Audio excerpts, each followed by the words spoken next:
Hello everybody and welcome to episode 4 of The Journeymen, a podcast dedicated to the work of overlooked and underrated filmmakers. On each episode we pick a director who we feel more or less fits that description, and we work our way chronologically through their entire filmography, reviewing each of their feature films. My name is Bobby Lowe and I'm here with my co-host Michael Pattison. Please follow us on Twitter at _Journeymen, and you can subscribe to us on SoundCloud, iTunes, Stitcher, TuneIn, or YouTube.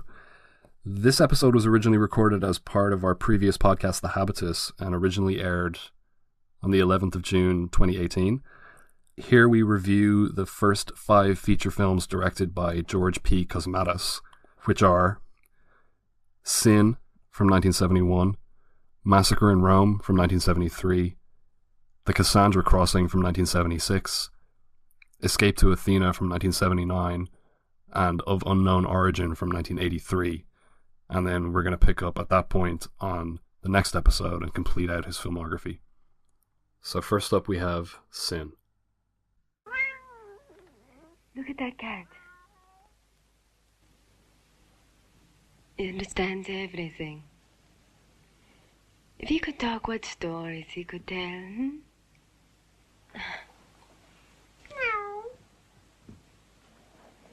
Meow. Meow.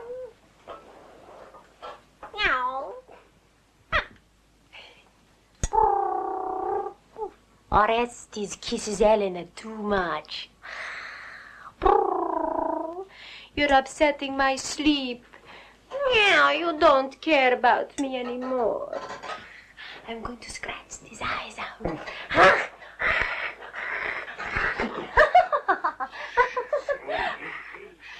You bring the old woman. Let her here. I don't care about her. Let her here. To hell with her. To hell with them. To hell with everybody. Let the whole world hear. I didn't choose him for my husband. I was given to him. Okay, so first up we have Sin. This one has a couple of different titles, and I wasn't able to determine definitively what the original title is. It's entered in a lot of places as The Beloved, but I can't find any record of it being released under that title. I can't find any posters with that name on it, and it's a pretty obscure film. It's not like it was released loads of times. It was definitely released in the UK as Sin, and it was definitely released in the US later as Restless, and The Beloved was definitely the working title. I don't know if it was ever actually released as The Beloved, but anyway, generally known as Sin or The Beloved or Restless. 1971, it's almost like a modern Greek tragedy kind of story, right? Yeah. So the plot, when Orestes, played by Richard Johnson, returns to his Greek island homeland after several years in London to settle his late father's estate, he begins an affair with his childhood friend Elena, played by Raquel Welch, who is now and has been for several years married to his other childhood friend, Yanni. Their affair ultimately leads to the partially accidental, partially purposeful killing of Yanni, and leads the village and the island community to turn against them, and ultimately leads to further violence and escalations. So you and I are the respectively 7th and 8th people to log this film as viewed on Letterboxd, which makes it without question the most obscure film we've covered on the show so far. But that's unbelievable, though. I mean, I can't believe that before us there were only 6 people who'd logged it on Letterboxd. I mean, okay, so we've established its credentials in terms of its obscurity, but surely more people have, in the world have sought this out. I mean, in the world meaning Letterboxd users, who, by and large tends to be frequented by completists and the kind of people who would want to watch George P. Cosmatos' debut feature. Presumably, I don't know. It's just really weird. I mean, and it's not Raquel really Welch as well. It's not really difficult to find either. I got it on Amazon and I only paid €8 or €9 for it. It's not like one of those DVDs that they're selling for €150. Well, I But bought it for £1.50 from the UK second-hand DVD chain CX, and was appalled. Actually, it must be the Journeyman curse, because when I ordered Shaft with Samuel L. Jackson for our Singleton episode, they sent me the Richard Roundtree Shaft instead, which, I ended up watching. Instead of sending me the George P. Cosmatos Sin, they sent me the Ving Rhames and Gary Oldman version. And so when I went back online to see, if they had the Cosmatos, they were out of stock. So I can't even send it back now to get it changed. Anyway, I sourced in by other means. But yeah, you're right. That Gary Oldman one, it's not a version of this one though. Oh yeah, sorry, yeah. It's a complete different. It's not a remake or anything. Gary Oldman in the Raquel Welch role. Gary Oldman has an affair with his childhood friend Ving Rhames. So this is a weird. This was produced as, it's one of two films that was produced. This is a British production, right? This is like the country of origin is the UK. It was shot on location in Cyprus, but it's effectively a Raquel Welch vehicle, produced by her agent, right? Her husband and manager, Patrick Curtis. Yeah, right. Husband? Yeah, is that right? Okay. Patrick Curtis, based on a play written by Cosmatos called The Day of the Midwife, and but isn't it? What struck me first about the movie, going in knowing that it's effectively like because obviously Raquel Welch became famous for Fantastic Voyage and 1 Million Years BC in the mid '60s. So this was this began production in 1970. Was this supposed to be like a star-making film for her? Yeah. But this is so culturally specific, and so it's this very specific depiction of this parochial Greek island community. Yeah. Why this story? I thought that was very strange. It's a strange one. Yeah, it's a strange one. As you mentioned, based on Cosmatos' play, The Day of the Midwife, he shoots the whole thing with a documentarian, observational edge, which I think lends some of the sequences an amazing vitality. If we're in the game of perpetuating cultural stereotypes, if I was to think of a film in reference to the sort of Mediterranean, heart on emotion, high passion mode, this would very much be up there for me. There are some tremendous sequences like that one in which Elena, is it, Raquel Welch's character, gets drunk and dances with all the women on the island in this really weird dance ritual. Well, it's not weird. It's just it's a local custom regarding phallic baguettes of bread, etc., etc. I was like, wow, this is really entrancing, and a large part of that is, I suppose, Welch's star persona that's been plonked into the middle of this incongruently local documentarian. It's so weird. It feels like this should be her first film or something before she was a star, and it feels like this is George P. Cosmatos' film. He's actually credited he's credited as Yorgo Pan Cosmatos here.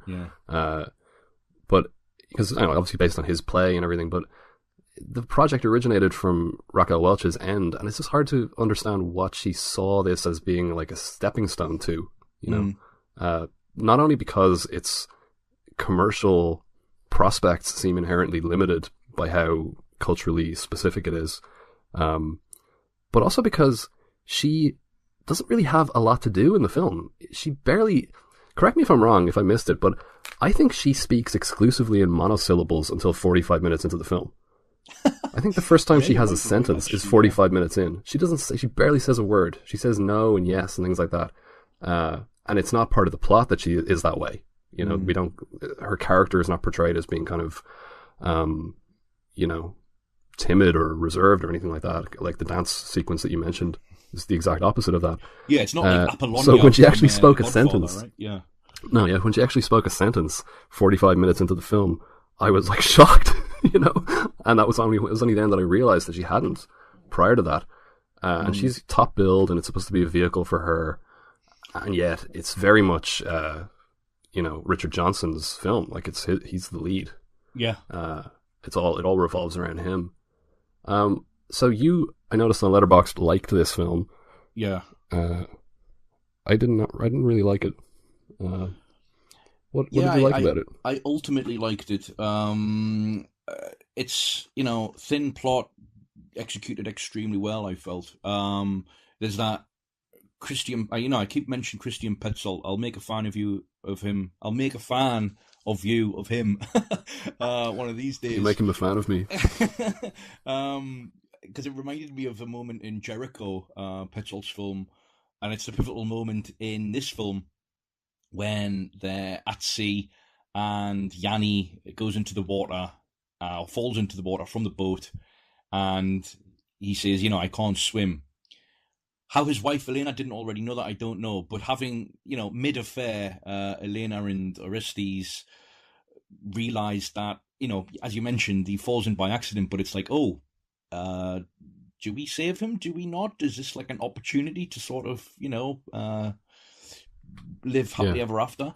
Like murder him by inaction. Yeah, sure. And it's preceded by like a scene of drunken frivolity at the beach, which I felt like it was compelling enough in a very sort of lo-fi way, like this lo-fi atmosphere given by the sweaty location shoot, and the voice dubbing as well, which gives like a kind of like an obsolete charm to this production. Like the voice dubbing and the panting of scenes, which gives like the texture of, passionate love scenes, a kind of like a crudeness and like a raspy texture and edge that kind of makes me aware at every turn that I'm watching like a debut feature or watching a film that was made in a very, very particular mode of production. And then after the affair, I like the portrayal of the way in which the community just closes its ranks around the couple in this very sort of hysterical fashion. You've got a sequence later on of a sacrificial cow being cross-cut against like everything happening in the village, and it's like a really sort of intensified sequence of montage that I presume must have been some kind of influence on Coppola's Apocalypse Now. Just to put that a possible influence out there that this film has. You think Coppola is one of the other 6 people who's seen this film? Yeah. Out of curiosity, like, has any of those 6 people rated it? Let me just check. Yes. So it has. You gave it a 6 out of 10, right? Yeah. I downgraded it after completing the entire filmography of Cosmatos, but originally it was kind of like a 7. Okay, I gave it a 5. General Ursus gave it a 4. Dedu Dade gave it a 4, and Richard T gave it a 7. Oh, Dedu Dada is Coppola. That's Coppola's online name. It's well known. Yeah, he's well known for using that online name. Obviously, like, to be asked what did you like about it, and then subsequently merely describe the film rather than actually say what I liked about it. I don't know. It has this kind of like a. It has its moments, and it has little touches that I enjoyed. I thought that I was going to really like it early on when Orestes starts talking to the priest about wanting to sell his father's land to his extremely religious neighbor, who's an onion farmer. Yeah. And the priest tells him that there's no way that he'll ever buy that land unless he thinks that the land has some sort of religious significance. And the priest basically just suggests to Orestes that he and Orestes go and rob a grave and plant bones and like a skull in his land, and then get his onion farmer neighbor to help with the excavation of the land, and then claim that the bones are the bones of a saint, which they do, and it's this weird little subplot that doesn't really go anywhere. But it's definitely, I definitely thought that was hilarious. The I like priest, yeah. I like the very very short scene in which Orestes and his neighbor start to eat raw onions as if they're just like apples freshly fallen from the tree. Just little moments like that I felt accumulated to something resembling like a communal portrait alongside this like star vehicle. And I think, I'm surprised you didn't like it a little more than you did, because what did you make of like, so when they've been found out, the couple, and the community, as I say, closes ranks around them, and you've got that whole like horror sequence or sequence bordering on horror later on, like, with like all the false blood everywhere and like the wide angle lenses being used, and like there's knives out for one another, and it all gets a little bit dramatic, let's say. It's okay. Yeah. It's all right. I'll come back to that in a second. The scene, the stronger aspects of the film, with the exception of those couple of funny moments near the beginning, I think come near the end, when Elena starts having her guilt becomes kind of overwhelming over what they've done to Yanni, and her dissatisfaction with how the community is now treating them. Like the priest won't give her communion and all that kind of stuff. There's a cat on the windowsill, and she becomes convinced that the cat is somehow Yanni. And I thought, okay, this is an interesting turn. And then there's another very weird, and I think the best scene in the film, when it's actually right after the priest refuses her communion. She's chased by this gang of kids who she hides inside a building, and then she comes out and the kids all advance on her in a very, very sinister fashion, and then like rip her clothes. I thought that was pretty interesting.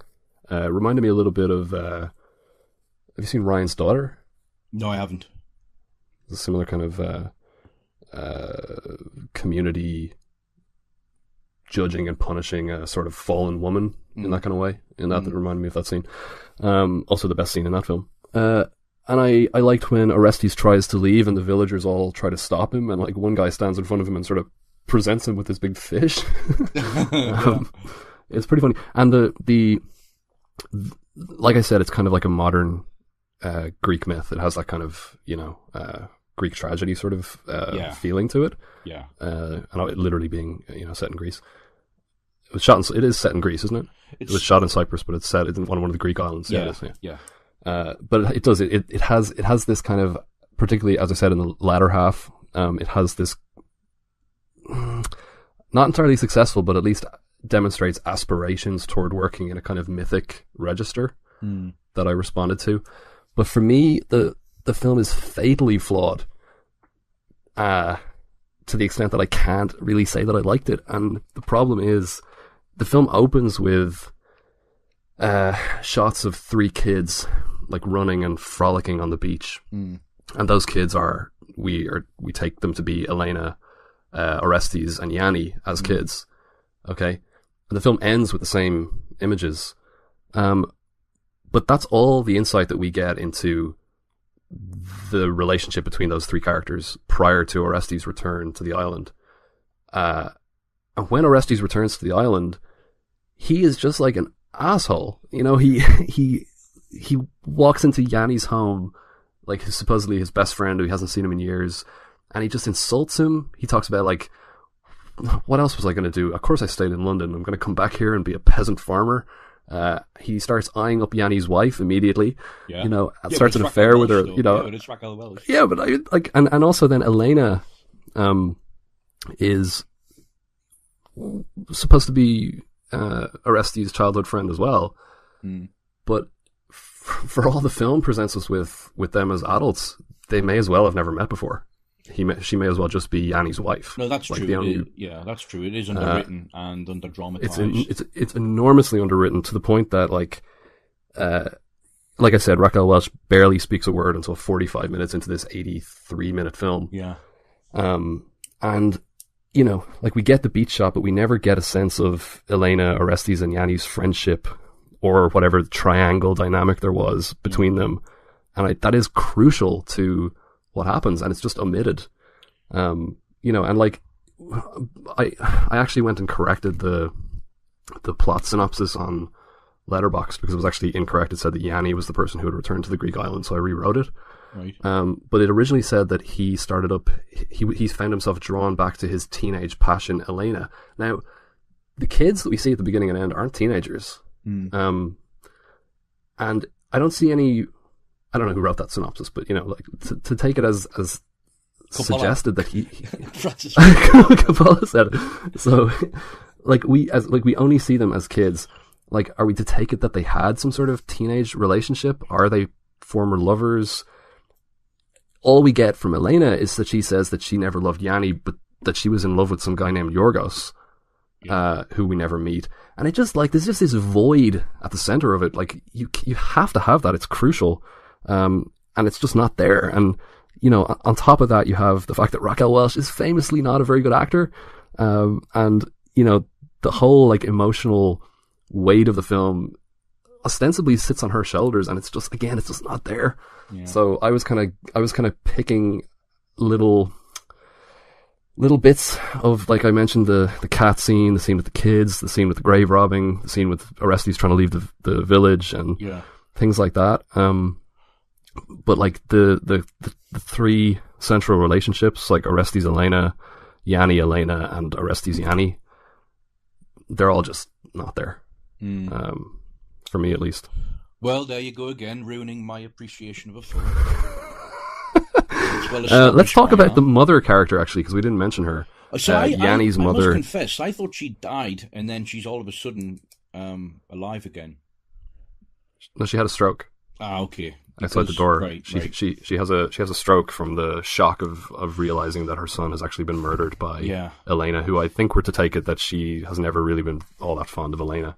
Yeah, I misinterpreted the subsequent scene after that stroke, or the scene in which she collapses, what I took to be her death, because the subsequent scene suggests that, like, there's been some sort of, like, ceremony, like, mourning her death. Right. And then no, that's Yanni's funeral. Yeah, but I know there's two scenes very similar. Right. There's the mother's funeral, and then there's Yanni's. No, okay. The mother character, who is a kind of vegetative witness to all of the violence happening in the final scene. Yeah, so they end up having to care for Yanni's mother in a kind of a scenario that reminded me of Bobby and Shelley in Twin Peaks having to care for Leo after they've started their affair. One last thing that I want to say about it is I found the portrayal of the community and the community's, like, religiosity kind of confusing, because it seems like, given the whole thing with the priest and the centrality of the church, and also the way in which the community judges Orestes and Elena, that it's a pretty religious community, right? And you would expect it to be, yes, given the time and place. But you also have the dancing sequence that you described, where, like, Elena's, like, flashing her underwear, and it feels very liberal, it feels very permissive. And you also have the scenes where Yanni and his co-workers in the fields are eating lunch, and there's a whole like very kind of open flirtation going on between that ultimately leads to a fight between two of the men over one of them kind of flirting with the guy's wife. Yeah, where she's like she is sitting with her legs open and stuff. Yeah. So I don't know what we're to take from that exactly, because it doesn't feel like repressed sexuality in the community. It feels like a community kind of at odds with itself, where it's like, well, we're very religious and conservative, but we also have these very liberal, provocative dances. And I mean, the provocative dance takes place when the genders are separated, which may or may not be of interest. I suppose, yeah, that's true. The fight scene that you just mentioned is also cross-cut with, which I liked. It's a parallel montage with the sex scene between Elena and Orestes.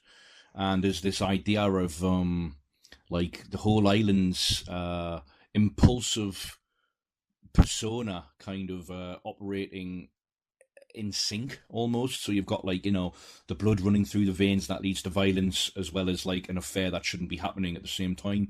Reminded me of the best edited sequence in The Wire, the TV series, of Daniels and Perlman having sex while Cutty hits the bag. Remember that? Yeah, I found that pretty confusing as well. What was being suggested in that scene? So what would you give this out of 10? I give it a 5. Okay. It has elements that I like, but overall I have to pass on it. Okay, 6. So since 6 for me. Yeah. Okay, so at this point in previous Journeyman episodes, I've run through in the case of Aronofsky, usually a pretty long list of projects that the director was attached to in between this film and that film. But because George Cosmatos is like actually a journeyman director who doesn't inspire the same sort of media attention and investment in their work as an investment in their career as a kind of a body of work, and also secondly that we're going back 20 years further even than John Singleton. Like, we're talking about a 1971 film, whereas with Singleton we started in 91, and with Aronofsky we started in 98, accepting we started in 91 with him as well, with his short. But I haven't been able to find anything that Cosmatos was attached to between Sin and his second film, 1973's Massacre in Rome. Colonel, I came here because you have been kind to me. And I would like to know what will happen now. Innocent It will people. be a fair reprisal, Father, carried out according to the laws of the Hague Convention. So war has laws too. Yes, and we will respect them. The law provides for retaliation against illegal attacks on our armed forces. They said it was an act of open warfare. They? Do you know them? How many are there? 2, 3, 5? Who are they, Father? Everybody. It's the only thing people are talking about all over Rome. But you haven't said anything. You've given a warning. If the persons responsible do not come forward, we shall shoot. They are still waiting to hear. They might give themselves up. And what would we do with a handful of assassins? That's not enough, Father. And you call this a reprisal? Did you make any effort to find the attackers? Did you make a public announcement warning the people of Rome what measures would be taken against them? You did not. Italy is our ally. Italy? But what Italy? There are two sides now. And you are on the wrong side. Now, Colonel, this is not a reprisal. Do not pretend to yourself. You are not big enough to cover crime with fancy words. This is human slaughter by any name. But you haven't even followed the most elementary rules of war. It's too late, Father. Machinery is running by itself. Then stop the machinery. The machinery is what you call God. I cannot stop it any more than a bullet can stop being fired by a gun. I'm a man, alone, weighing nothing in the scale of things. And you cannot stop it, Father. That is all. Now let the spin of the wheel decide. God doesn't spin wheels to decide the fate of man. Your God died 2,000 years ago. So Massacre in Rome, released in 1973, produced by Carlo Ponti, written by Cosmatos, with the novelist Robert Katz, who had also authored the non-fiction book Death in Rome, upon which the film is based. It takes place in the German-occupied Italian capital, Rome, in 1944, and it dramatizes a real-life incident. Firstly, an attack by a group of anti-fascist partisans on an SS police regiment in the city. And then secondly, the process by which the Germans decided upon and then carried through their brutal reprisal, i.e. the rounding up and execution of 335 people, known as the Athena Massacre. Principal agents in the film are Herbert Kappler, Rome's real-life Gestapo chief, played here by Richard Burton, and local priest Father Pietro Antonelli, played by Marcello Mastroianni. And, you know, several other faces in and amongst the crowd. I was going to ask, I know I'm not going to dig up the corpse again, but with Sin, I wonder if it had been more of a commercial success, if it would have accommodated a more auteuristic career on Cosmatos' part. Because, it was based on his play, it's set in on a Greek island, etc., etc. I don't know if it had been a bigger hit, if it would have launched something that was less sort of Journeyman-like, because this is a very, very different film. I think you'll agree. Sure. Although I don't think it doesn't seem to be any less personal to him. Yeah. You know, but yeah, I mean, his last writing credit is on his fourth film, Escape to Athena. So he has a writing credit on his first 4 films and then no further writing credits for the rest of his career. Yeah, maybe. Who knows? So I just finished watching this film about 5 minutes before we started recording. Oh, really? Yeah. I really enjoyed it. I thought it was really, really good. Really interesting. Reminded me a little bit of Rome Open City. Yeah. But I thought I was surprised the way that it starts up. I was expecting a kind of a similar emphasis on the resistance that you get in Rome Open City. Yeah. Rome Open City is kind of like probably more heavily weighted on that side, although you do get quite a bit with the Nazi command as well. But they kind of recede into the background as the film goes on, and it becomes more about the really like brutally rational logistics of carrying out a massacre. Yeah, overwhelmingly so. You just spend a lot of time with Richard Burton's character and his various other like lieutenants and generals, just trying to figure out like this has come down from Hitler himself, that the retribution needs to be times 10. Yeah, sure. So 33 SS troops were killed.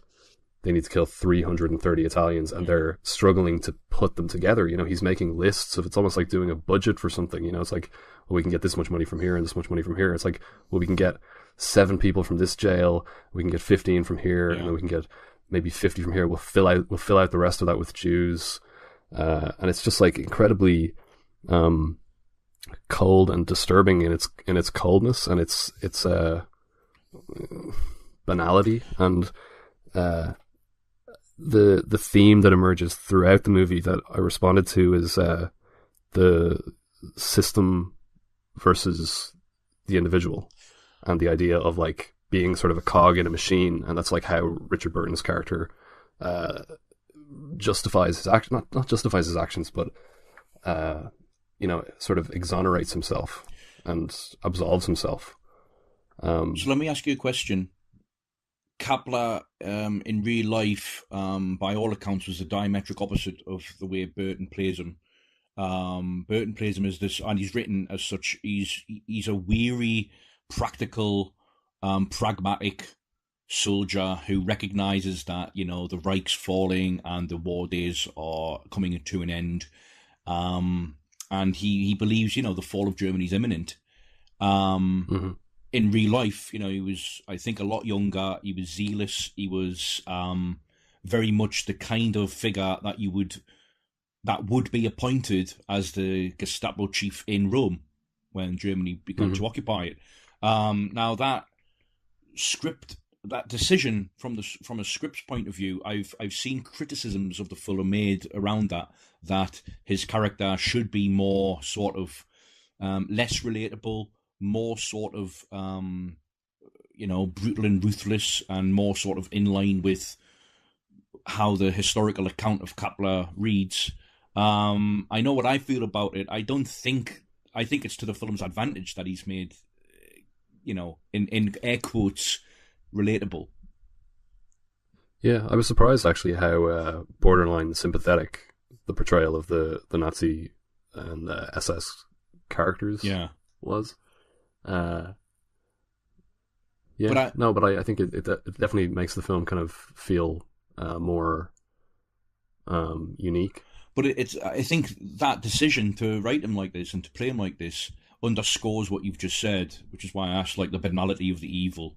Like, it's not that these people, need to be referred to or grappled with in terms of their goodness or badness. It's the systemic context in which individual deeds are committed, and it's not to excuse individual acts from in terms of, well, they're just following orders or whatever. That's not it at all. For me, it underscores the inherent tragedy of a piece like this. Like a dramatization of something that actually happened, something unfathomably horrible. And it attempts something quite ambitious for me in following it from the perpetrator's sides. Yeah, I agree with that. And I mean, but it's not Burton's character, Kepler, is not. He's not portrayed as blindly following orders. No, he his individual motivation throughout the whole movie is, as you said, he sees the war coming to an end. He sees the Allies winning, and he knows that that's imminent. And his primary concern is to avoid repercussions for his actions, which will be classified as war crimes. Yeah. And he doesn't want to, at the very, very tail end of the war, carry out some horrendous massacre that causes him to be sentenced to death or whatever. Yeah, I mean, he's basically trying to save his own skin. Yeah, the early considerations, as you said, are like just the equivalent of like brand management. It's like, how do we come out of this with the moral high ground intact? When he's talking to Dolman, played by John Steiner, they're having dinner together. They're both very aware that the war is coming to an end, and that the chances of Nazi victory are diminishing by the day. I like that. I like the idea of like these people trying to, like I said, save their own skin, but they are also aware that they can Kepler pushes back against the orders that he's getting, which he sees as like initially the order given to him by his immediate superior is not 10 times retribution, but 50 times. And he's doing what he can within kind of the confines of his position and his power and his authority to push back against that, and to sort of and I also liked the way everybody is asking for written orders. Yeah. So it's like once the dust clears on this, I want to be able to absolve myself of any responsibility for this by pointing and saying, look, I was only following orders, and not have my superior go, I never gave that order. I liked that, the idea that this, like, the whole like house of cards is like falling down around them, and they can see that. Although some of them can't. Is like his immediate superior still seems to think that they're going to win the war or whatever. I also liked the late revelation, although it's kind of like suggested throughout with the bishops and so on within the Vatican, the collaboration between the church and the Nazis, and the fact that the church saw fascism as preferable to communism. Yeah. Because communism is atheistic. What is it? I thought that was very interesting. They say the Germans are the last bulwark against atheist communists or communism. Which is true. That's what the position was. Absolutely, but I thought that was quite an interesting. I think it's quite a kind of multifaceted film, but it's also quite tense, and I like reminiscent of like Army of Shadows or something like that as well, where I love those suspense, and this is like early on in the film when I thought that the film was going to focus more on the resistance, but I love like suspense sequences that don't really consist of any action. They just consist of like shots of people walking and looking, and people looking at their watches and waiting, looking at their watches, looking up at windows, looking a little bit nervous, and it's all just like acting with their eyes, and it's all the montage, the sound, the music, and these minimalist performances, and yet it's so like, and Ennio Morricone's score is like this great kind of thumping rhythmic score. I thought this was really excellent. I really enjoyed it. I think that sequence where the resistance carries out its attack, which culminates in the 33 deaths of the Germans, I think that's one of the best sequences Cosmatos has ever done. It's a suspense sequence, exactly what you've just said. It's got it creates a whole rhythm and synchronized plan of action without even ever like telling you what actually is going to go down. And it's really, really great. And also, if we can indulge a little bit here in a very simple catharsis, because we know what's coming. If you do any kind of research going into this film in terms of what it's about, there's that brief, ultimately heartbreaking catharsis of the simply very satisfying moment of just seeing these Germans getting blown to bits. And these Nazis. Sorry. Sorry to all our German listeners. Yeah, it's weirdly uplifting. Yeah, and as I said, again, just to reinforce the point, the decision to make Burton halfway sympathetic actually deepens the drama and it enriches the tragedy. And then it's around the half. No, it's just less than an hour when the logistics side starts to come into play. And if I may say so without sounding critical, it's kind of a plodding final 40 minutes. Or like persistent rather than plodding, maybe, because I definitely don't mean that to be a criticism. The last 20 minutes is like this persistent, almost death march, like going through the operations site, like the map of it, almost as if they're going into some sort of heist sequence. Like, this is what's going to happen. The ordering of the alcohol because the soldiers might need it. That's the sequence that we heard in the clip. Yeah. Yeah. No, I mean, I actually really, that was kind of the point where the actual attack on the SS March is an early highlight, but the point at which I started to think, wow, this is really unique and I haven't really seen a film like this before is that emphasis on, just them trying to find people to execute. And it's just like numbers. So we just need people like just filling it out. Like we have 50 from here, we have 20 from here. And trying to get like ringing people in the middle of the night to get orders or to get orders confirmed or to get permission to do this, and like people trying to pass the buck, like the head of the Italian police trying to get orders and the other guy saying, you have my permission, and him saying, well, can I get it in writing? He's like, I'm not going to give it to you in writing. Yeah. And everybody's like just trying to get keep their hands clean of what everybody knows is a bad decision, a bad call for everyone involved. Obviously, not least the people who are going to be executed. What did you make of Mastroianni's character, the priest? Yeah, I suppose the virtuous figure in a film that portrays his colleagues and the upper echelons of his milieu as in a kind of condemnatory fashion, right? Sure. Yeah. No, I thought his performance was good.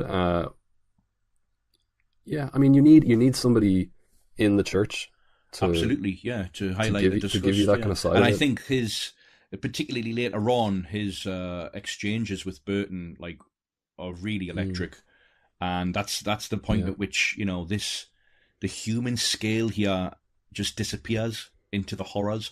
Exactly. I was a little bit disappointed that they didn't, that the whole thing at the beginning where they're kind of in a roundabout way accusing him of potentially having forged a painting. Yeah. And like sending fake artworks to the Third Reich instead and trying to hold on to the originals in Italy and Rome. A little bit disappointed that didn't play into it again. That was kind of just an introductory thing, and it sets up the relationship between Mastroianni and Burton. And it sets up their kind of mutual interests and their kind of, I don't know how much like it would be fair to say that Mastroianni respects Burton, but there's a certain kind of like, if their life paths had been very, very different, that maybe they, Sure, yeah. I mean, there's that moment, right, where like Burton entertains something resembling that, and then like, when he is pushed, he's just like, yeah, this isn't happening. I am going to, don't exercise my power. Don't push your luck. Yeah. Which is a really, really great delivery as well. Two great performances actually. So I'm guessing this is like an 8 for you. This is an 8 for me. High 7 for me. I'd love to see it on the big screen. I'd love to see it with an audience at a film festival or some sort of retrospective screening. But yeah, it's impressive in ways I wasn't expecting, to be honest. Yeah. Okay. All right. So once again, I wasn't able to find any information about anything that he was working on in the interim between Massacre in Rome and his third film, 1976's The Cassandra Crossing. I can't believe that 1,000 people will be intentionally sent to their death by the International Health Organization. It sort of defeats the purpose of the group, doesn't it? Ask him. On a hunch? Well, my last one didn't turn out too badly. Dr. Chamberlain. Yes. Sorry we got cut off. You'll be arriving in Yanov in a little over 4 hours. Everything's been arranged. Can you think of anything else that you might need? Yes. There's one thing. Yes? The Cassandra Crossing. It's unsafe. What do you mean by that? I mean, it's unsafe. It's a disused line that was closed down in 1948. Now, Doctor, the railroad authorities assure us that... And the people around there won't even live under it anymore. Oh, you've been there, have you? No, but the conductor has, and one of my passengers. They're standing right here beside me. Would you care to talk to them? Now, Dr. Chamberlain, you listen to me. We've had that bridge tested for stress tolerance by computer and personal inspection. I've got the figures right here in front of me. The Polish government has spent more money in the last 2 years rebuilding that bridge than it cost to build the goddamn thing in the first place. Why, there's no more risk to you than flying a scheduled airline. That's the point. I don't fly. Colonel Mackenzie is a liar. Okay, so film number 3, 1976, is The Cassandra Crossing, produced by Carlo Ponti and screenplay by Tom Mankiewicz, Robert Katz, who had also written Massacre in Rome, and George P. Cosmatos, from a story by Katz and Cosmatos. The plot of this one, okay, a terrorist infected with a deadly virus boards the Stockholm to Geneva Express and exposes all aboard to the disease. Colonel Mackenzie, played by Burt Lancaster, is called in to handle the situation and finds Dr. Chamberlain, played by Richard Harris, to be on board the train. Mackenzie decides to reroute the train to the Cassandra Crossing, where it will plunge into oblivion. But passengers miraculously begin to recover, and Chamberlain must race against time to disconnect the cars. What is the Cassandra Crossing, though? The Cassandra Crossing is an old rickety bridge over a ravine. Okay. That hasn't been. I haven't seen it. It's disused. Yeah, it's a disused bridge. So this is a really weird film. We covered the Towering Inferno a few episodes back. Please, again, listen to that if you need any preparation or you need any proof of our credentials in terms of disaster movies. This is like a disaster movie that can't really decide what the disaster's meant to be. It begins as two completely different stories happening here. It begins as like something like a prototype for Steven Soderbergh's Contagion, and then like the infection that like is unleashed on this like enclosed space hurtling across Europe. Yeah. All of a sudden, just suddenly like doesn't turn out to be deadly at all. Yeah, it's okay. So the setup is that these terrorists, I believe, they're breaking into the U.S. embassy in Brussels, wherever it is. They're breaking in because they've heard that there's some sort of like biological weapon being developed in there, and we don't really ever find out if that's necessarily true. There is certainly what is only referred to as is it a pneumonic plague or something pneumonic, like that? And the idea is that Burt Lancaster's character claims that it wasn't being developed. They were trying to destroy it. They were trying to figure out a way to destroy it. After he's informed that, it's like a breach of international law to be developing a deadly pathogen in another country. You're doing it here because you don't want to do it in the US. But everything goes wrong anyway, and one of the terrorists is shot and killed, and one of them is shot and incapacitated, and one of them escapes and gets on the train. And then we follow. That's when we're introduced to all of our characters in traditional sort of disaster movie fashion. All of the different relationships. So we have like Richard Harris and his ex-wife, played by Sophia Loren. Married to the producer, have, by the way, Ricardo Ponchi. Yeah, sure, okay. We have Martin Sheen and his wife or girlfriend? Yeah, girlfriend. Yeah, because she's played by Ava Gardner, and she's married. Yeah, and he's like her kind of boy toy. Yeah. And we have O.J. Simpson returning from the Towering Inferno here, and he has this kind of relationship, not a relationship, but like, you know, he for the purposes of the story, he's paired up with, is it a nanny with 2 kids on the train, something like that, whatever it is. Okay, and then we've got a guy who is very upset about the prospect of going across the Cassandra Crossing into Poland because he was previously in a concentration camp in Poland and he doesn't want to go there. And we have various other, you know, like people on the train. We've young like musicians as well. Some hippies who treat us to a song. Hippie musicians. We do get a song. Yeah, it's just an odd film from start to finish. But so we get those. We spend a lot of time, as in typical disaster movie fashion, a lot of time setting up these characters, and then gradually they get sick, and some of them die, and then eventually, like you said, it turns out to be nothing. It's like they decided 2/3 of the way through the film, that's the end of that story. Like the plague, just this deadly plague. What do they say about it? It's something like it's something to do with oxygen. Oxygen in the train. There's a lot of oxygen. It's neutralizing the infection or whatever. But why is there oxygen in the train? Isn't it to do with the guys in the white suits sealing the train up with like like frozen oxygen? It's liquid. Right, yeah, because the train is quarantined. Yeah. But so the idea is that Lancaster's character is sending the train to the Cassandra Crossing.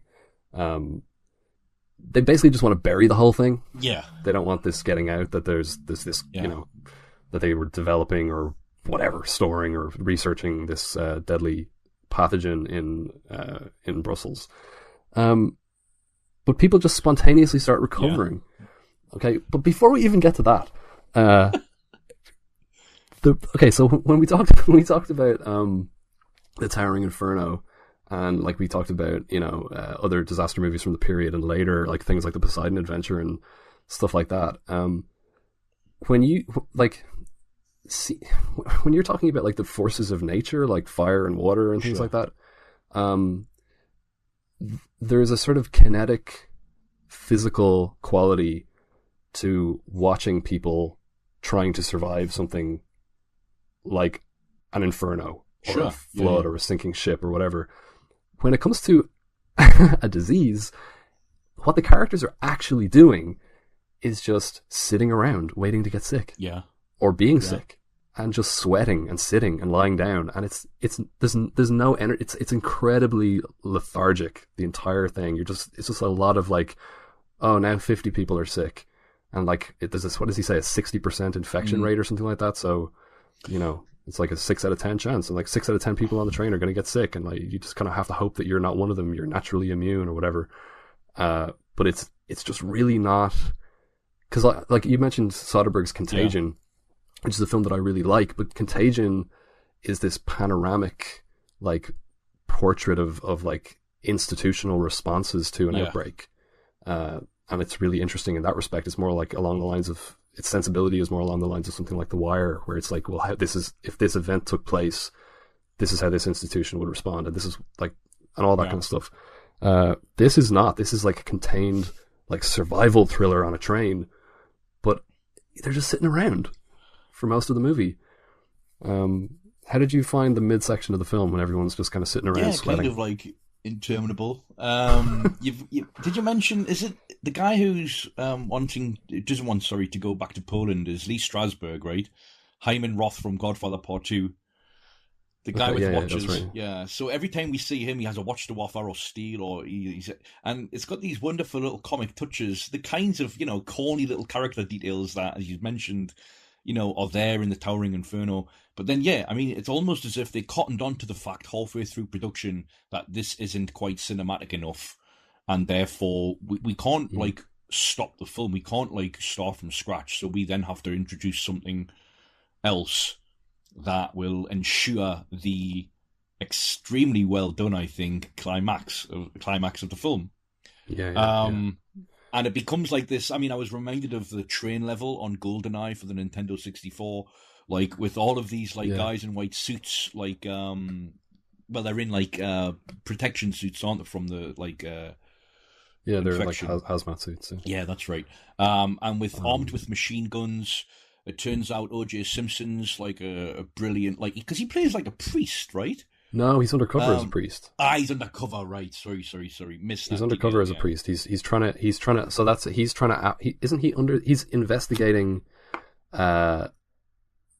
somebody on the train, and that somebody turns out to be Martin Sheen's character. Yeah. Who is a drug smuggler? Is that right? Yeah. Something like that. He's also a drug addict. Because he starts to get quote unquote sick at one point, and the doctor, Richard Chamberlain's character, comes and examines him, and basically says he's not infected. Yeah.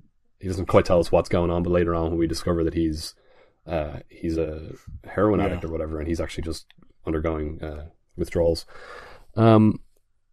Yes, and it's really funny, like hilariously funny, that this surgeon played by Richard Chamberlain and this guy who's Richard Harris, sorry, what? Richard Harris plays Chamberlain. Oh, yeah. Richard Chamberlain. So Richard Harris is in the third act of the movie, they all just like take up arms. Yeah. They all just like pick up machine guns, like something like Where Eagles Dare or something. With the train on the siege, where it's like they're all these really talented, commandos, which is something that we might come back to in the next film we talk about. Indeed, yeah. But I love the moment. It's man. funny. Honestly, I couldn't stop laughing, like almost wetting myself with laughter when Ingrid Doolin says to Burt Lancaster, "Oh wait, the dog's recovering," and we just cut to an image of the dog with its tongue hanging out, just like almost smiling. Yeah. Unbelievably funny at some points, but once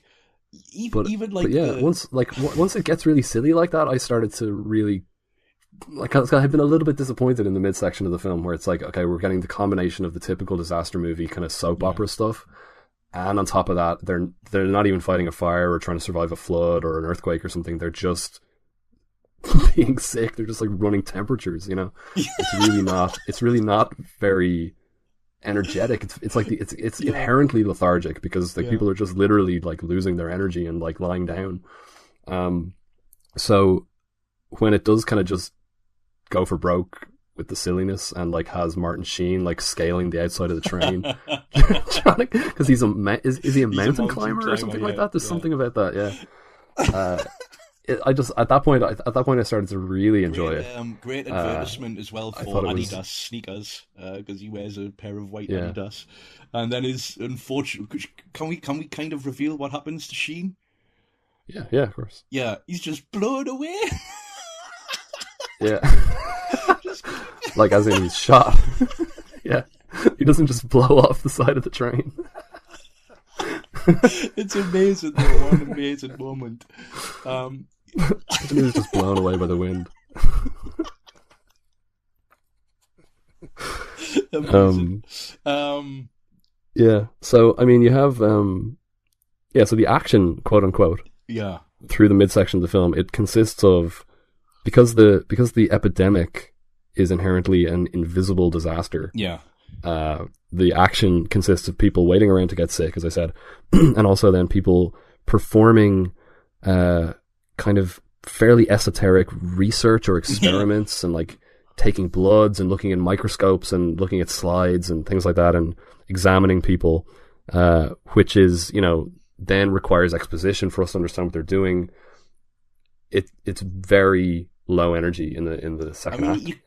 For a film that starts and finishes very high energy, it's definitely the midsection of the film is not strong. You could definitely remake this film though, and you could dramatize those sequences in very compelling ways, I think, because you wouldn't need the corny exposition, right? Because biological, the biological effects of that kind of like infection are now a thing, right? Like, they're part of an everyday fear anyway, in terms of biochemical terrorism or whatever else. And you could, I could imagine this film working as a in a remake. Sure. I mean, when a scientist or a doctor looks into a microscope and looks at a blood sample or whatever, you still do need your handheld. You need them to say what this means. Well, we'll come back to that in a very funny moment in Leviathan. Yeah, I know. Yeah, but yeah, that's always a thing. It's just the inherent issue of like, you can certainly make compelling films. I mean, have you seen Outbreak? No. With Dustin Hoffman. Yeah, Dustin Hoffman. Like that's a movie that I saw as a kid and have seen a lot. And it also gets very silly, but it's also quite sprawling in its depiction of this outbreak.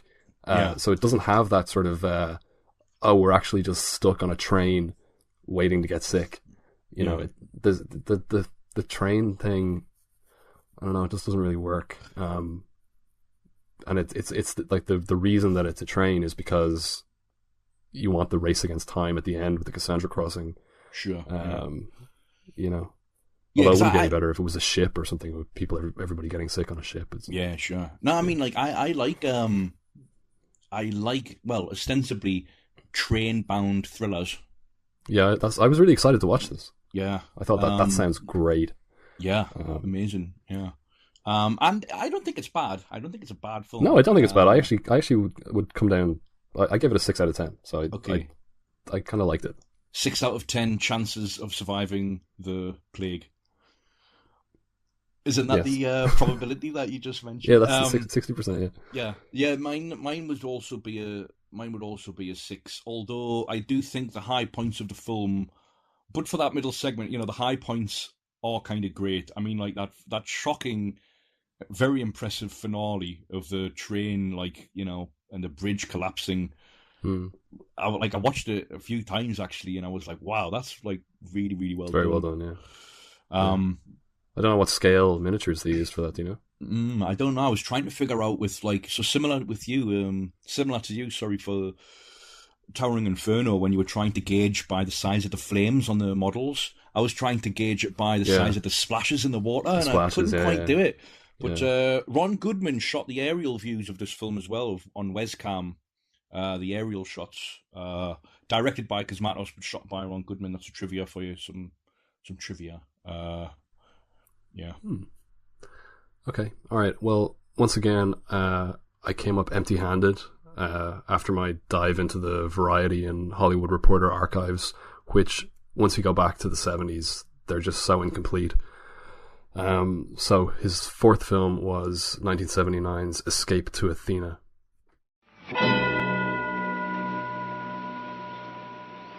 Hey, what's all that? Well, it looks like transmitting equipment to me. For a bunch of monks? Wonder what they do with it. Maybe they got an early morning talk show. Morning, folks. This is Brother Zoltos speaking to you on Orthodoxy at high altitude. Well, the Germans must have some sort of installation in the monastery. Oh. Well, at least try to sound surprised. Are you saying that... He's saying you took us all the way up here for reasons that have nothing to do with what we're looking for. Right. So am I. All right. They have a communication center there. When they find out that something is wrong down there, they're going to radio for help. We have to knock it out. How many men are in there? Oh, there can't be too many. I suppose you worked out some sort of plan, huh? Carefully. We ought to throw you down the mountain. And then you wouldn't get your golden plates. My golden plates. Something happens to me. 20 years from now, when the Germans are selling Volkswagen all over the world, I'm going to be very angry, Zeno. Yeah. Okay, so Escape to Athena was released in 1979, produced by Jack Viner and David Niven Jr. for Lou Grade's ITC Entertainment, distributed by Associated Film Distribution, and written by Edward Anhalt and Richard S. Locht. It's set in a 1944 German prisoner of war camp in once again the Greek islands, and stars Roger Moore as Otto Hecht, an Austrian Wehrmacht commandant, former antiques dealer, who runs the camp as an antiquarian reclamation unit.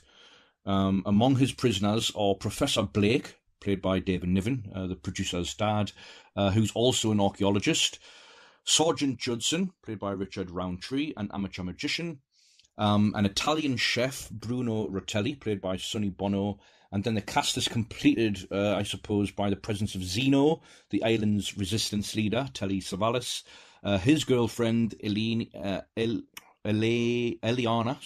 played by Claudia Cardinal, and then 2 United Service Organization performers, a stripper named Dottie Del Mar, played by Stephanie Powers, and a comedian called Charlie Dane, played by Elliot Gould. Now, I'm not sure how Dottie Del Mar and Charlie Dane come to be prisoners at this prisoner of war camp, but suffice to say, they play an important part in the local resistance efforts to firstly take over the prisoner of war camp and then later mount an attack on a nearby hilltop garrison in order to assist an impending attack by the Allied forces. Hecht, who, if you've just joined us, is played by Roger Moore, inevitably joins forces with Zeno's troops along the way, and an action film ensues. I'll come right out and say I think this is Cosmatos' weakest film.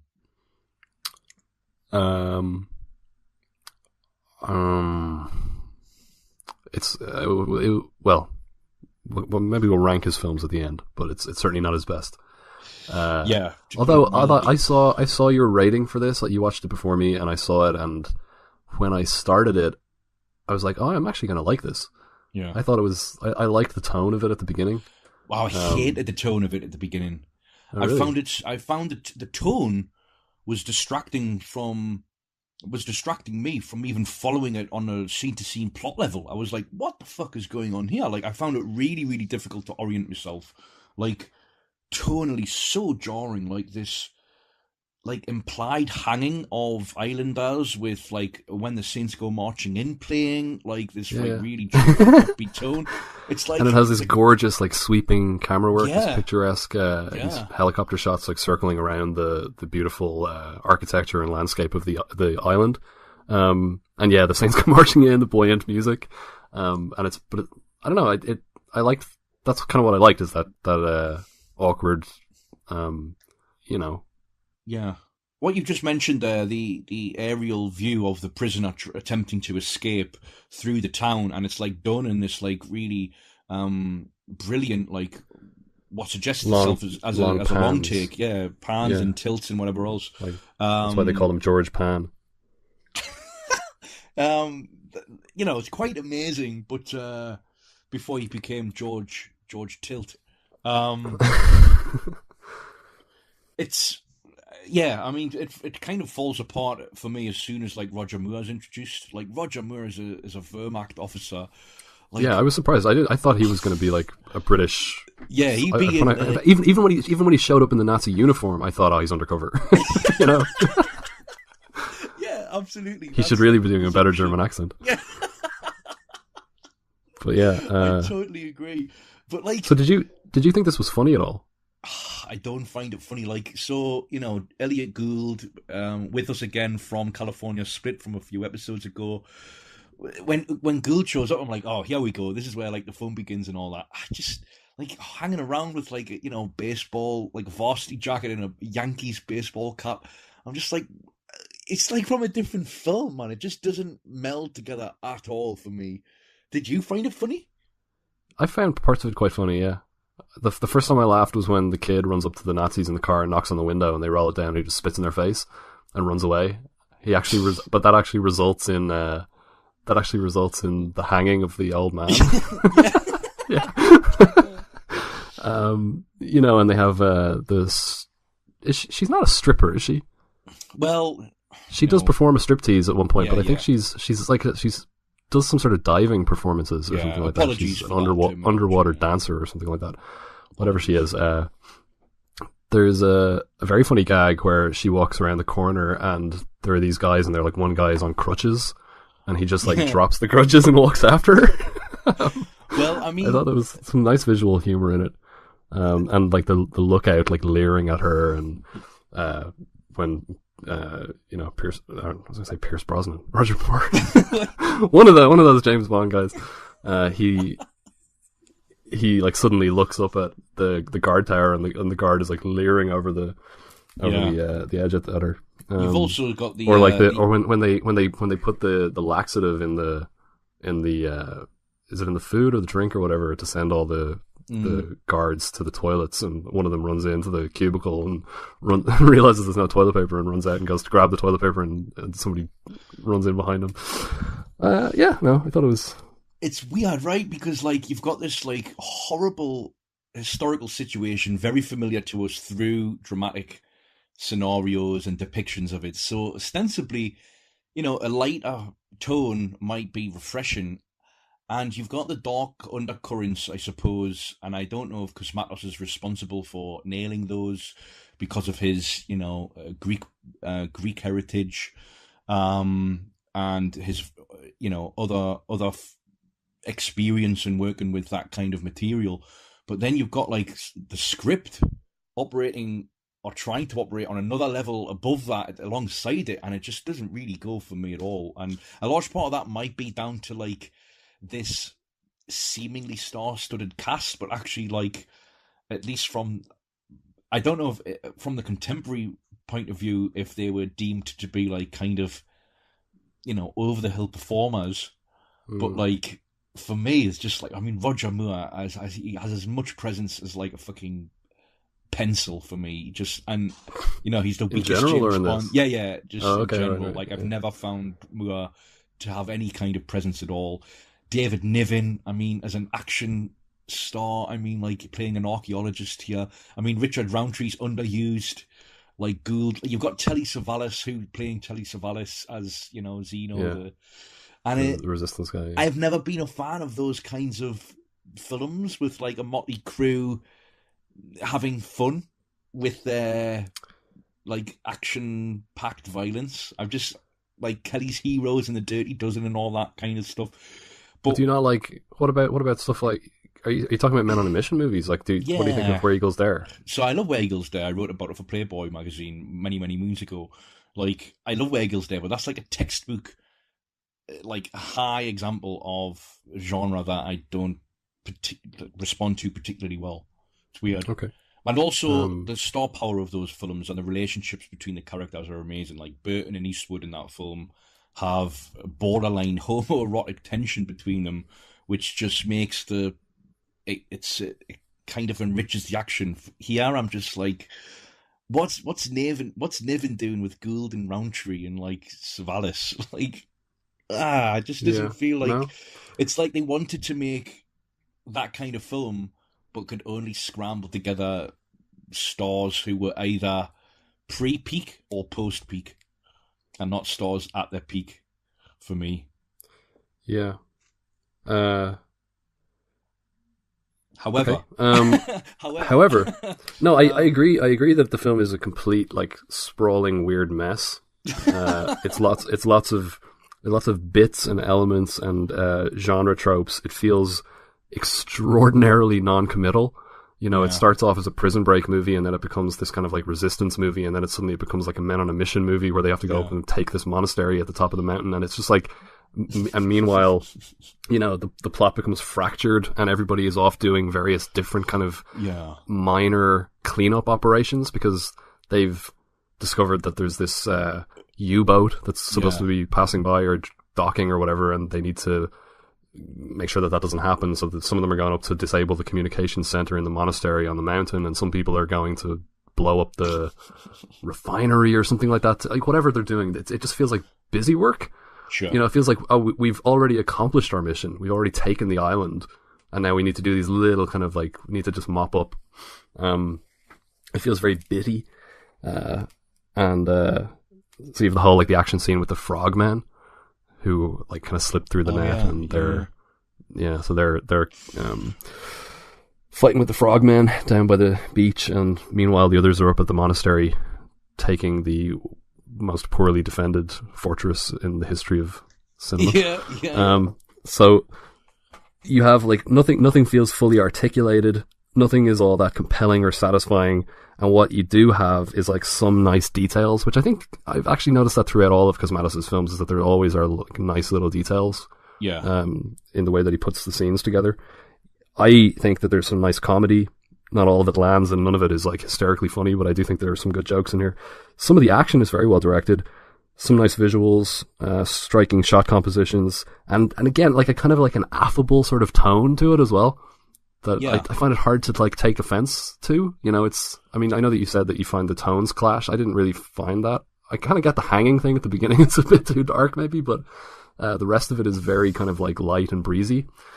And everybody looks like they're on holiday. It kind of reminded me a little bit of like, it kind of reminded me a little bit of like the Soderbergh's Ocean's 11 movies, particularly the second one, where it's just like, oh wow, this is just an excuse for George Clooney and Brad Pitt and Matt Damon to go on holiday and hang out together. And I was thinking of that line that Michael Caine famously said about Jaws: The Revenge. You know, it's just like, yeah, I just took the job to have a holiday in the Bahamas. You know, but it's the biggest problem for me with the movie is how ridiculously easy everything is. Like, everything is way too easy breezy, you know. It's like even when the elements of the scenes are appealing, so like I think the most promising scenario in the film is the infiltration of the monastery on top of the mountain. But even that is like, they never feel like they're in any kind of peril. There's no tension at all, because every single guard that they come up against, every single challenge that faces them, it's resolved so easily. It's like and we mentioned in Cassandra Crossing, like a doctor becomes this commando. Elliot Gould is like a comedian, and Richard Roundtree is like a magician or something like that, and David Niven is an archaeologist, and they become these like crack commandos.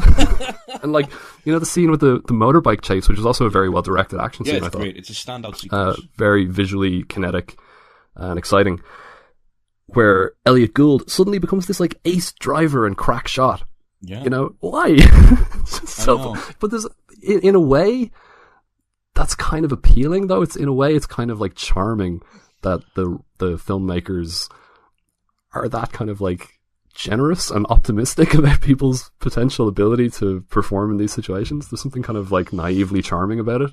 But it feels particularly like that meshes with the tone of this film more so than Cassandra. But it feels like a spoof that's unaware of itself as a spoof, in the same way that Roger Moore's James Bond films did, because Moore's like visibly like wooden.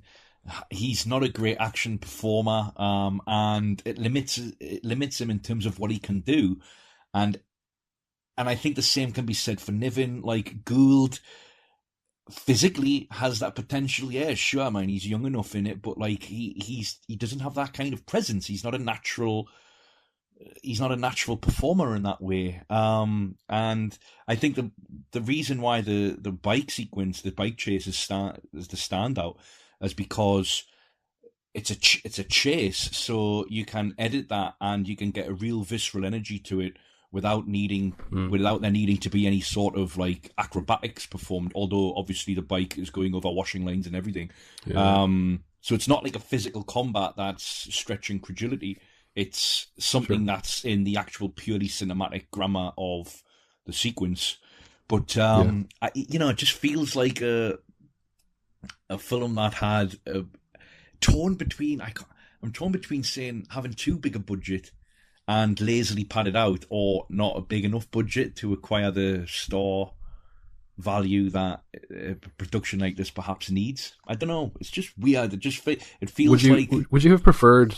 I thought that the premise of this movie would focus on completely amoral, apolitical looters and like treasure hunters who were taking advantage of a resistance uprising to loot a monastery, and like, you think kind of that's where it's going to go, but then they all sort of get drawn into this very kind of righteous crusade against Nazism and for Greece and for the Greek people, which I was disappointed by, because I mean, you could certainly do both. You could certainly background that kind of thing to refer to a film with a really very, very different tone. But in Son of Saul, the main character is doing something that is, you know, he's on a very personal crusade, but it's all within the context of this uprising within the camp, you know, that is backgrounded and I didn't expect this to be like Son of Saul, but I kind of expected to see all the resistance stuff going on in the background.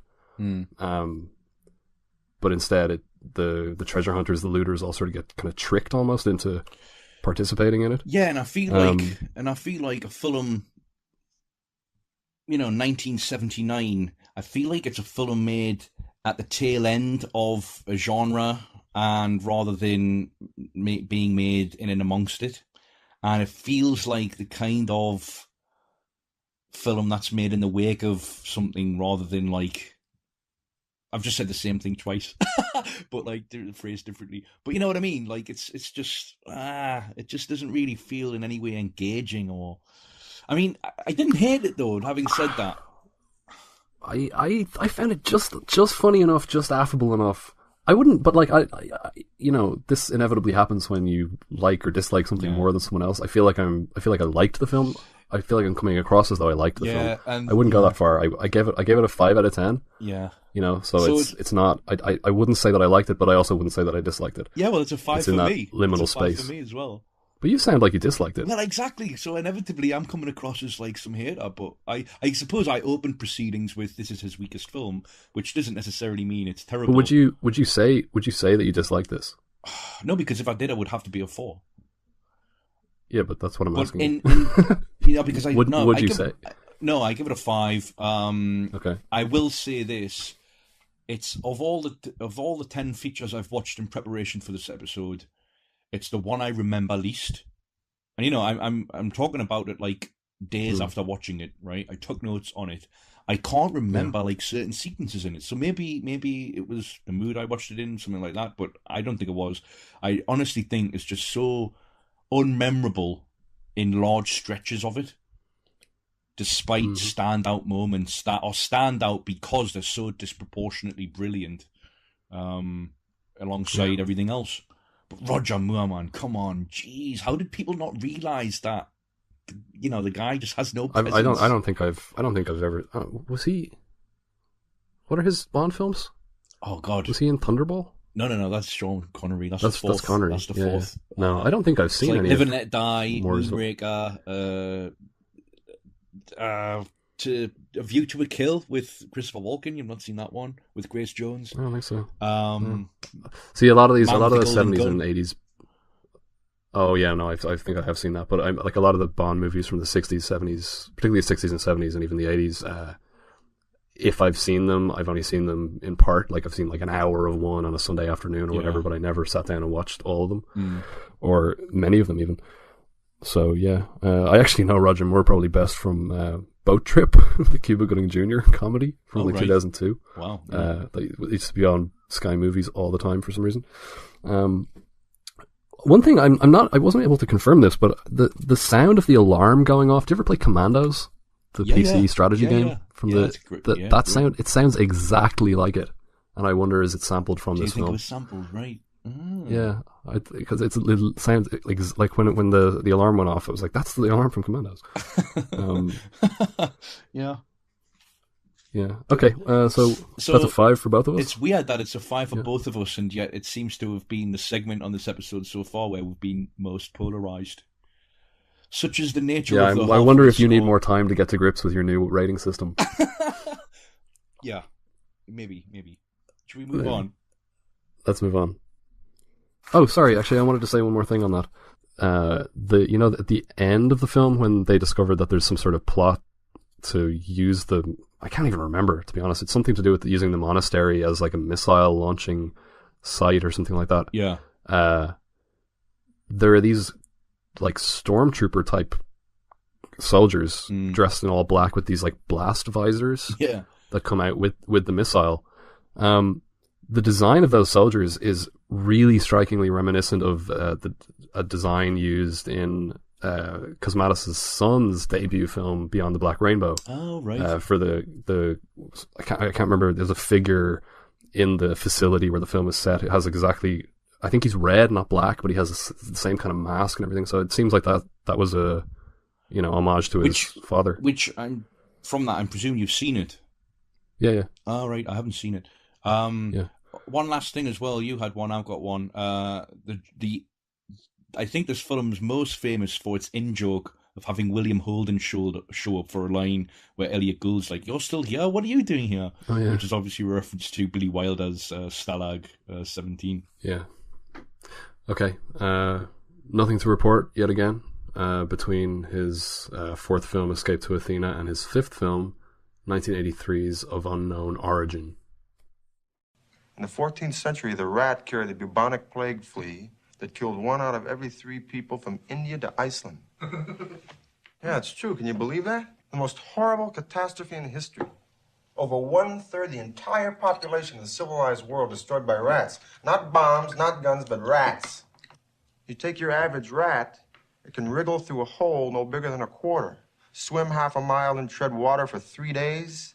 They can eat through lead and concrete with these teeth that are like chisels that exert an unbelievable 24,000 pounds per square inch per tooth. Really? Yeah. They can survive being flushed down a toilet and enter a building by the same route. They can fall 5 stories down to the ground, run off unharmed. And 2 rats, mind you, 2. Just 2 give you 20 million rats in less than 3 years. And they say now there's many rats on this planet now as people. You know, in this country, we kill them to get rid of them. But in some countries, like the Philippines, they kill them because they have to eat them. Because that's all there is. Stringy chicken. Stringy chicken? Yeah, that's what they say it tastes like, stringy chicken. And in some country, I don't know which one, they serve it as a delicacy, like chocolate-covered bees or caviar. A filthy rat on fine china. There's no accounting for taste, is there? And some places in Asia and India, they actually venerate them. They worship them. Can you imagine that? Priests set out bowls of honey and milk to pamper some animal's only contribution is famine, sickness, and death. Vermin. It's incredible. Incredible. Okay, so film number 5, 1983's Of Unknown Origin, written by Brian Taggart, produced by Pierre David and Claude Hérault, based on the novel The Visitor by Chauncey G. Parker III. Okay, so mild-mannered everyman Bart Hughes, played by Peter Weller, stays at home in his renovated New York townhouse to work on a project for work while his wife and child leave for a vacation, in the hopes of scoring a promotion.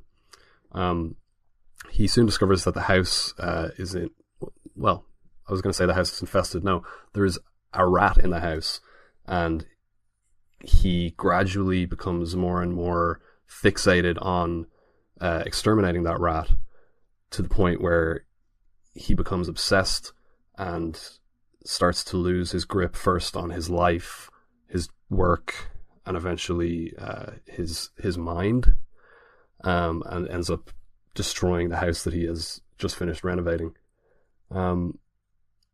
The 4 films that we've just discussed, I think I had heard of the Cassandra Crossing before we settled on Cosmatos for this episode, but this was the one that had been on my to-see list for years. But I was completely wrong in my assumption about what this film was. I thought that it was going to be one of 2 things. I used the word infested there, and I thought that it was going to be something like a gradually escalating infestation of rats. You'd start with, because I mean, in the clip that we just heard at the beginning of this segment, he's talking about how 2 rats will give you X number of rats within whatever number of years. Yeah. I thought that it was going to be about that. It was going to be like we'd start with a couple of rats, and then eventually it would be like, it would be like, arachnophobia at the end with the house covered in spiders or whatever. I thought it was going to be something like that, or that it was going to be... Well, I don't know if I thought... That's what I thought it was going to be, but the other possibility was that it was going to be like a creature feature. Well, yeah. Something like Stephen King's Graveyard Shift, where I haven't seen that since I was a kid, but I think at the end they end up underneath the factory and there's like a giant rat. Right. And like that's... I mean, the rat's a fair size here, and it seems to get bigger as the film goes on. Yeah, but I mean, in Graveyard Shift, if I remember correctly, the rat's like the size of an elephant, so Okay. it's like a monster rat. Okay. This never, Right. moves into that kind of Right. territory. But it is a large rat, all right. Yeah.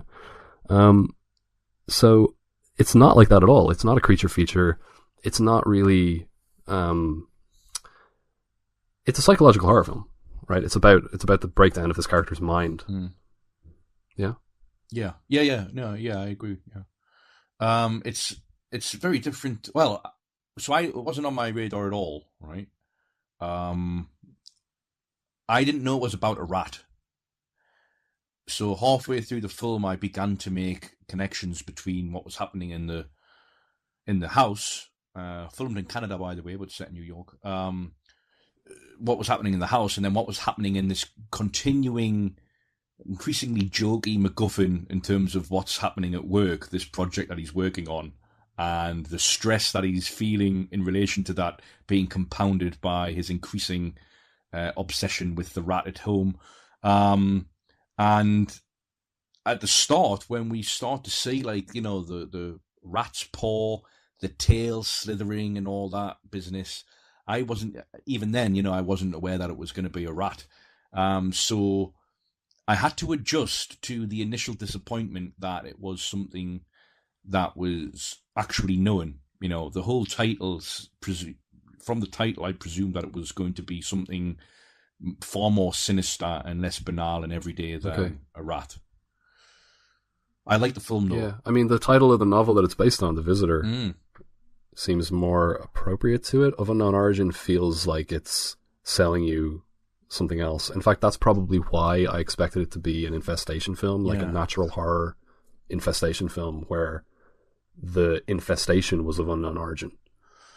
As opposed to the title refers to the species. Yeah, which is seen in the film. Yeah, when he's researching it at the library, it comes up of unknown origin, which is very Jaws. That sequence where he's looking at photos of the wounds and things like that. The rat is referred to as the lapdog of the devil. So, how do you feel about rats? Well, I hate rats. I hate anything that can move faster than me, which is most things. I mean, I don't hate them as much as I hate snakes. Although, actually, yes, I do. The idea of any creature that's smaller than me not being afraid is kind of terrifying. I was once in Marseille having the most expensive pint of beer I've ever paid money for. And I had the whole thing with a fucking giant rat just like watching me, like very unshy, very forthcoming. And I just couldn't wait to finish off the beer. It's probably the fastest I've ever drunk a beer without like actually downing it. Like I hate them. Do you? No, I like rats. Oh fuck! I think rats are cute. Oh god, nah! I'm not having that. I would have a pet rat. Nah, I'm not having that at all. Like, so I would have a pet rat. Yeah. Watching this brought my mind back to Arachnophobia, which again another film that we've covered on the show. And I know you hate spiders. See, I don't hate. I wouldn't say that I hate spiders. I'm afraid of spiders, but I actually quite like them in a certain way. Okay. I don't hate them, and I don't kill them. Yeah, right. Okay, I get you. Nah, I would probably kill a rat with a shovel. I remember the old episodes of Hale and Pace when they would kill rats with shovels and have lots of fun with that. Nah, I'm exaggerating. I don't know what I would do if I saw a rat in my own home. I mean, that's kind of the thing. That's kind of one of the ways that the metaphor in this film works quite well, is that humans have built social structures in and around nature, and that has, let's say, positioned certain animals in such a way that they have become problems. Yeah. Right. So, like, when you have rats in your house, you have to get rid of the rats. No matter how you feel about rats, whether you hate them or you like them, and you would have a pet rat, but you can't have a rat infestation in your house. So then the question is, well, like, how do you get rid of them? And I like that idea, like we heard in the clip where he's talking about like everything that he's learned about rats and the way that rats are treated in different cultures, and how they destroy X amount of like grain in the world, and how they It's- carried the Black Plague and all that kind of thing. It's hilarious sequence at dinner when he's with colleagues. It is colleagues, right? And Yeah, it's his work colleagues. Yeah, and he's just reciting verbatim all of the facts that he's learned about them, and one by one we get cutaways to them all just like going off their food or like just being completely freaked out. It's a very funny film. Yeah, it's a kind of psychological horror, dark comedy mixture. Yeah, sure. Yeah, Weller's magnificent in it. But one thing, so I watched it, enjoyed it, then began to read about it, and it really wasn't well received at the time. It's really weird, like this hokey kind of B-grade production starring this great actor Peter Weller, and like a bit of bemusement as to how it all came about, and from that seems to have been largely forgotten. I mean, it's weird because it's an extremely well crafted film, very sort of old fashioned in the way it builds tension and the way it suggests that there's a creature in the home long before he realizes that there is one. I love those kind of comic personifications of a creature as if it has an agenda. Like, so we mentioned it as well in relation to the spiders in Arachnophobia, like, where you get, like, close-ups of the eyes and, like, almost, like, empathic, Kuleshov effect cutaways to, like, the spider, like, oh, and, like, there's the same thing, but the rat's just, like, so, like, vicious, like, persistently, like, but almost I read it at one point, like, it just wants to be pals with him, like in the same way that a dog would. That's funny because when you, like in Arachnophobia, when it cuts to the spider watching him and the reflection of the fire in the spider's eyes and things like that, that makes me kind of go, ooh. Yeah. Whereas when it cuts to the rat's face in this, I go, right?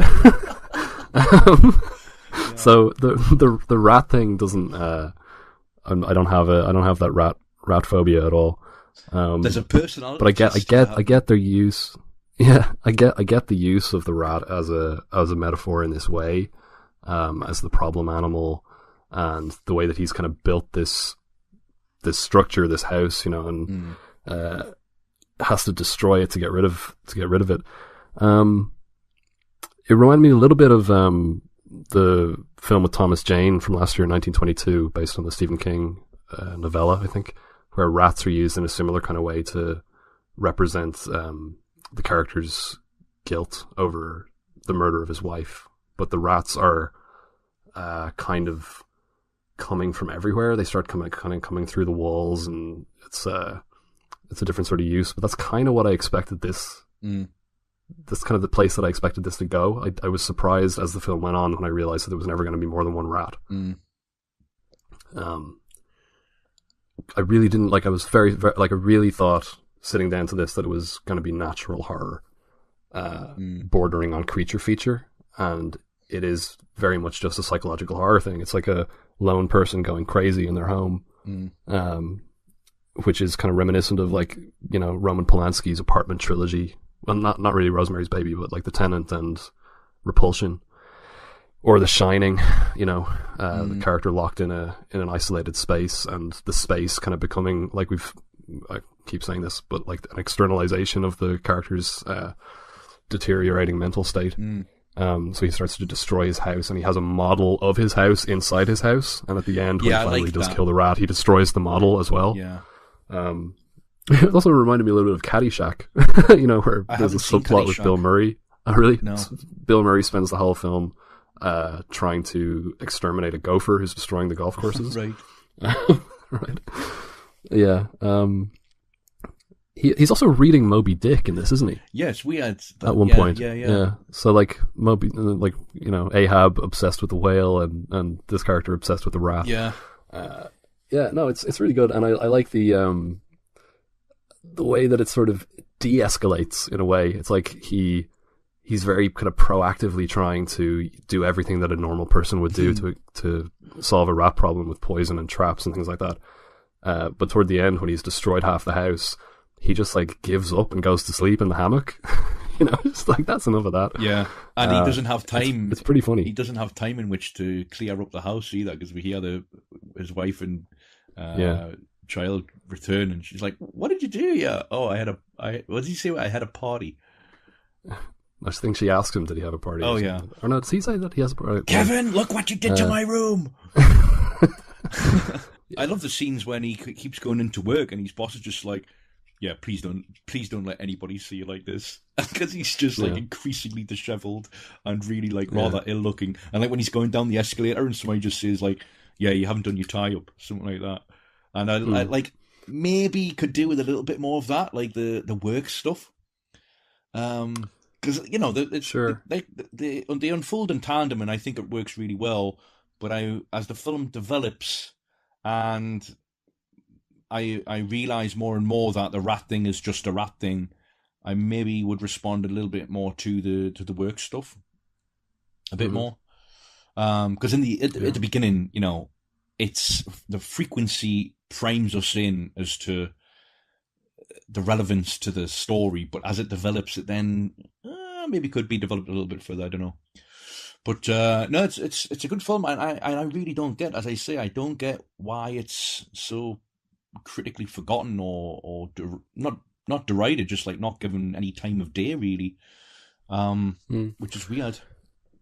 I wouldn't be surprised if it falls in a kind of an uncomfortable middle ground between kind of like presenting itself as a natural horror infestation film, creature feature on the one hand, with that kind of like lurid title, and even the tagline is, if it can't scare them to death, it will find another way. Yeah, it's just so, you know, that doesn't apply to the content at all. Like the film is very much like using the rat as a metaphor for his mental breakdown, and is much more in the tradition of like something like Repulsion. Yeah, you know, much more so than the creature feature that it presents itself as. So maybe people who approach it like I did, as you know, this is going to be like a gruesome sort of infestation film, maybe they don't respond well to it. Yeah, you know. Yeah. I just also happen to like the type of film that it turned out to be. So might we also and then maybe and then maybe it's, on the other hand, isn't kind of regarded as being of the same sort of pedigree as like a Polanski film. You know.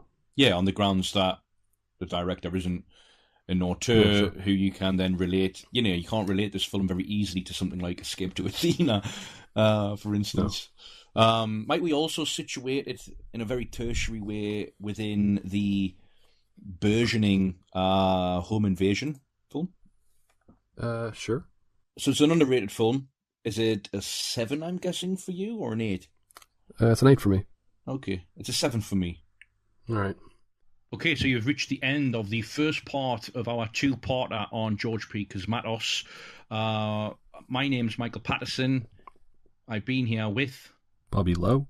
Please follow us on Twitter @_Journeymen and subscribe to us through SoundCloud, Stitcher, TuneIn, YouTube, or iTunes. And on the next episode, we will once again be discussing the works of George P. Cosmatos. Thank you.